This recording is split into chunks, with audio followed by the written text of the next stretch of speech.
De nombreux mythes entourent ce qui est sans doute la plus grande structure jamais érigée par l'homme, la Grande Muraille de Chine.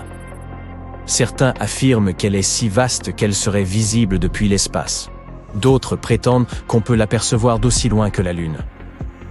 D'autres théories suggèrent que les bâtisseurs de la muraille seraient restés à l'intérieur. Désolé de te décevoir, mais toutes ces histoires épatantes ne sont rien d'autre que des mythes. Mais même si ces légendes ont été démenties, la Grande Muraille de Chine demeure une structure impressionnante et à couper le souffle. Alors, laisse-nous te raconter sa véritable histoire.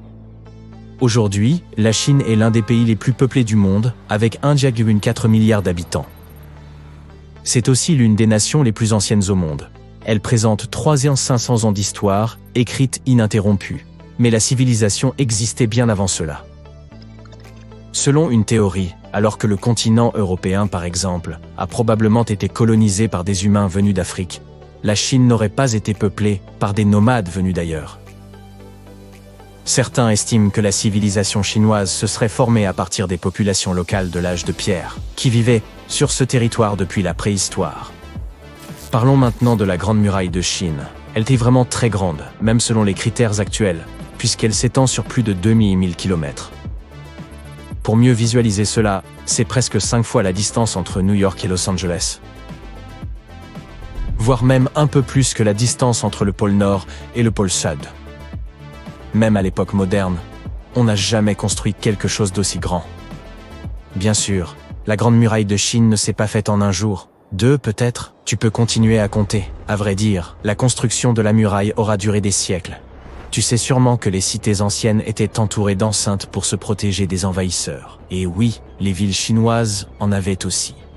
C'est le premier empereur chinois qui a unifié le pays en 220 avant notre ère, et a eu cette idée brillante mais par trop ambitieuse. Convertir tous les murs de ces villes en une seule grande muraille qui défendrait la frontière du pays contre les attaques venant du nord. Un général de confiance dirigeait la construction, enrôlant un immense groupe d'ouvriers, soldats, roturiers et condamnés en tout genre. À l'époque, la muraille fut construite en terre battue et en bois. À certains endroits stratégiques, les sections du mur se chevauchaient pour assurer une sécurité maximale. Ces murs mesuraient en moyenne 8 mètres de haut. Mais la Grande Muraille ne ressemblait pas encore à la construction que nous connaissons aujourd'hui. Chaque empereur successif reprenait le projet de la Grande Muraille, la renforçant et l'étendant, la réparant, mais modernisant également ses techniques de construction.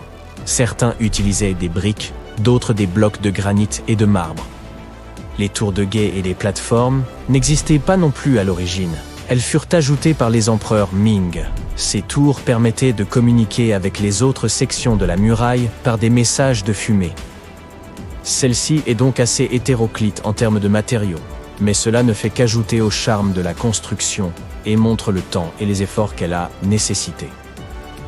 Si certaines parties de la muraille sont restées debout pendant des siècles et sont toujours en bon état, c'est en partie dû à la farine de riz gluant. Il s'avère que ce mortier fait de riz est comparable à du ciment. Il est aussi solide qu'imperméable, scellant les briques si étroitement que même les mauvaises herbes sont incapables d'y pousser. On peut également remarquer que certaines briques portent des inscriptions gravées. Elles y ont été laissées par les ouvriers qui ont construit la muraille. Ces inscriptions avaient pour but de garantir la qualité de l'ouvrage. Elles recèlent des informations telles que l'emplacement, la quantité et le nom des responsables du projet. Ainsi, en cas de défaut, lié à la qualité des matériaux ou de la construction elle-même, on savait qui était à blâmer. Récemment, un groupe de chercheurs a examiné des documents historiques officiels de la dynastie Ming, qui a régné sur la Chine du XIVe au XVIIe siècle. Ils sont tombés sur des documents faisant état de portes cachées dans la Grande Muraille, et ils ont donc décidé de les retrouver. On a eu recours à un drone volant pour prendre en continu des photos de la muraille avec une résolution de l'ordre du centimètre. Les chercheurs ont ainsi photographié 90% de la muraille construite sous la dynastie Ming et ont découvert les vestiges de plus de 220 portes secrètes le long du mur d'enceinte. Certaines d'entre elles avaient une largeur et une hauteur spécifiques qui ne permettent qu'à une seule personne de les passer. D'autres étaient assez grandes pour permettre à 2 chevaux de les franchir en même temps. Pourquoi ces portes se trouvent-elles là? L'objectif principal de la Grande Muraille était de protéger le pays de l'envahisseur. L'édification de portes permettant à l'ennemi de pénétrer en Chine remettrait donc en cause la raison d'être du mur. Ces portes étaient donc des passages secrets. Elles correspondaient parfaitement à la topographie environnante, et l'ouverture extérieure était camouflée par des briques, de sorte qu'il était presque impossible de la distinguer de l'ensemble du mur. Mais la muraille ne remplissait pas seulement une fonction défensive, et elle n'a jamais été complètement close. Elle pouvait être ouverte sur demande. Cette structure était aussi utilisée pour les échanges et le commerce.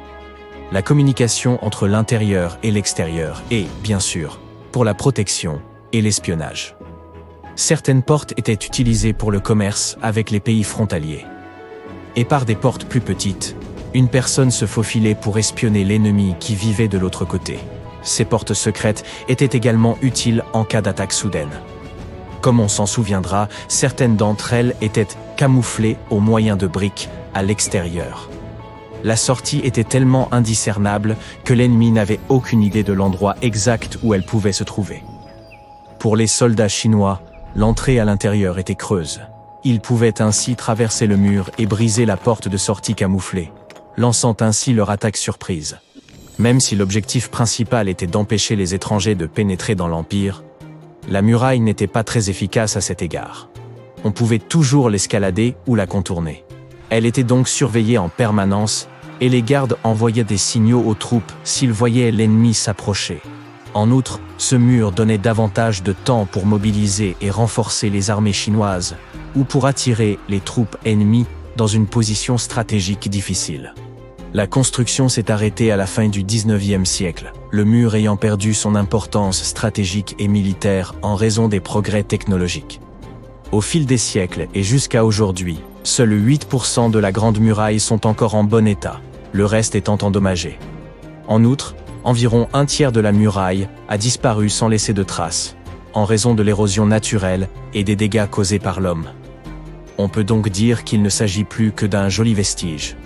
Comme on s'en souviendra, les premières parties du mur ont été construites en pisé et en bois. Ce ne sont pas les matériaux les plus durables à l'échelle de plusieurs millénaires. En outre, les méthodes agricoles modernes destructrices ont transformé de vastes zones en désert et ont contribué à son érosion. Par ailleurs, de nombreuses briques ont été retirées du mur au siècle dernier pour être utilisées dans la construction de fermes et de maisons.